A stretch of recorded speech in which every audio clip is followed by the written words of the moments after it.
Friends, আজকে দেখো tissue paper দিয়ে এই সুন্দর মালাটা তৈরি করলাম। এই টিস্যু পেপার ছিল আমার ঘরে। টিস্যু পেপার দিয়ে প্রথমে বেল ফুলগুলো করে নিলাম, দিয়ে বেল ফুলের মালাগুলো করব। দেখো তার জন্য লাগলো আমার সেই ধূপের কাঠি। আমি অনেকগুলো ধূপের কাঠি জড়ো করে রেখেছিলাম এই মালা করব বলে। প্রথমে আমি টিস্যু পেপারটা নিলাম, টিস্যু পেপারটাকে ছোটো ছোটো টুকরো করে কেটে নিলাম। এই দেখো ছোট্ট ছোট্ট করে টুকরো করে কেটে নিচ্ছি।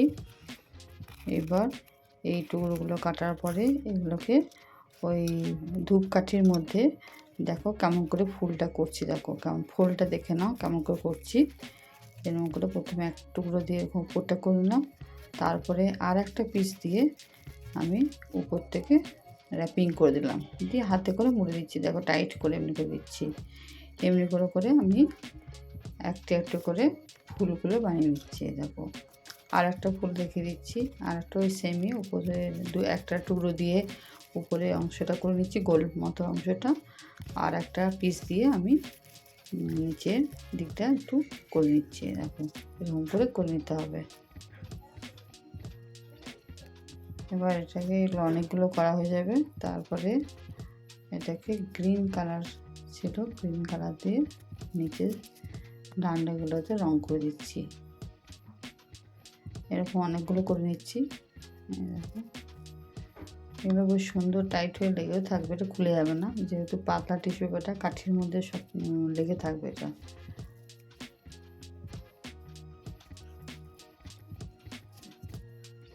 এই দেখো এগুলো প্রত্যেকটা রং করে নিচ্ছি। এগুলো ধূপকাঠিগুলো যাতে বোঝা না যায়, ধূপকাঠি এগুলো সব রং করে দিচ্ছি গ্রিন কালার। এবার আমি আমার কাছে সাদা উল ছিল, সাদা সুতো দিয়েও গাঁথতে পারো। আমি উলটা একটু মোটা, গাঁথতে সুবিধা হবে, তাই আমি উল দিয়ে আমি গাঁথবো একটা একটা করে। এগুলোকে আমি সুতো নিইনি, এমনি হাতেই আমি গাঁথবো।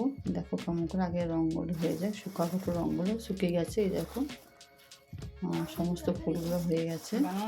আমি একটা ছোট্ট মালা করেছি, তার জন্য খুব বেশি ফুল লাগেনি, অল্প ফুলই করেছি। এই দেখো এবার আমি এই সুতোটা দিয়ে কেমন করে মানে একটা বা একটা কেমন গেঁথে নিচ্ছি। দেখো এটা ছুঁচ লাগেনি, কিন্তু হাতে করে গিঁট দিয়ে দিয়ে করছি। দেখো একটি করে ফুল নিচ্ছি আর আঙুলে করে গিঁট দিয়ে দিয়ে আমি গাঁথবো। দেখো এই ডালগুলো যেগুলো একটু মানে লম্বা লম্বা বেরিয়ে আছে সেগুলো কেটেছি ধূপকাঠি, দু একটা ধূপকাঠি লম্বা আছে সেগুলো কেটে ঠিক করে নিচ্ছি প্রথমে। তারপরে আমি একটা একটু করে নেবো। দেখো প্রথমে সমান করে নিলাম, এবার আমি একটা একটু করে গাঁথছি।